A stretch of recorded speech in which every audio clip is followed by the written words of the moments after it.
I'm Joe Duffy, Grand Master Sports Handicapper and CEO of OffshoreInsiders.com. Now, 60 Minutes is doing a feature on Billy Waters of the Computer Boys, and a few of you have asked me really how he's influenced my handicapping over the years, and I want to talk about that. Most specifically, when I first heard about Billy Waters, when I entered this industry back in the 1980s, I knew that he was an expert on computers. And in order to duplicate that success, I said, I'm going to have to learn a little bit about computers, how it applies to sports handicapping. Now, I did have some computer classes back in school during my days at California University of Pennsylvania. But of course, what I learned back then is pretty much outdated. But it did help me use one of the first quality programs out there that were available to the general public. It was a program called the Point Spread Analyzer.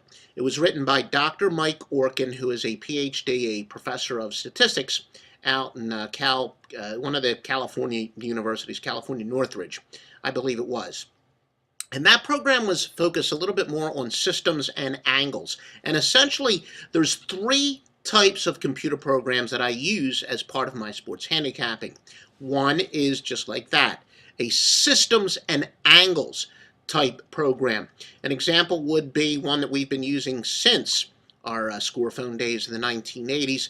It's leveled off a little bit, but it's still held up over all these years when we go with more than a 5-point road favorite in the NBA off a loss as a road underdog. That's just an example of a type of system. You could say, a double-digit favorite in whatever sport off of a double-digit loss. But that is an example of a systems type program.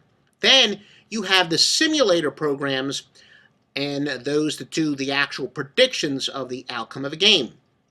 Team rankings, AccuScore would be examples. And I'm even going to give a shout out to a competitor of mine, Jim Feist. He has what he calls his Feist cover percentage factor, and that's actually a pretty good program. We use that. And the third would be power rankings. Now, power rankings, we quite frankly weigh the least. Massey power rankings are our absolute favorite, and more specifically in pro and college football, Massey combines all the other power rankings out there, such as the Sagarins, which is probably the most well-known, the Dunkel rankings, which have been around forever and a day, and he combines all of them and has a system where he weighs them all equally, and each kind of overrides the weakness of the other, and that comes up with a pretty good power ranking for college and professional football. The reason, though, that we weight it third most is, to tell you the truth, those power rankings aren't necessarily aimed specifically at the gambler always, and it puts a little bit too much emphasis in wins and losses.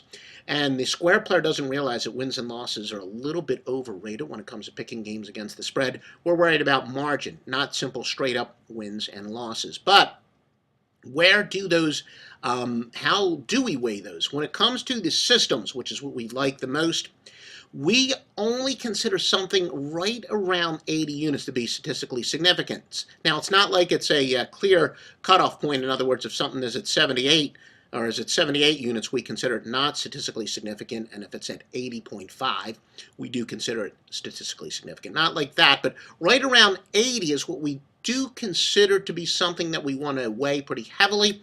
Obviously, the higher the total net units won, the more heavily we weigh it. Or conversely, if we have something with a small sample size, we will use the Z-score. Now, Z-score, there are various calculators right on the internet, but it is a mathematical formula that statisticians have been using for years and years to measure the reliability of data. So it's one or the other. And by the way, when we talk about units, we are talking about 1 unit per bet minus the juice, and they are the most effective. I see too often with wannabe handicappers, they think they've got a great system based on an 8 and 2. They figure it's 80%, must be fantastic.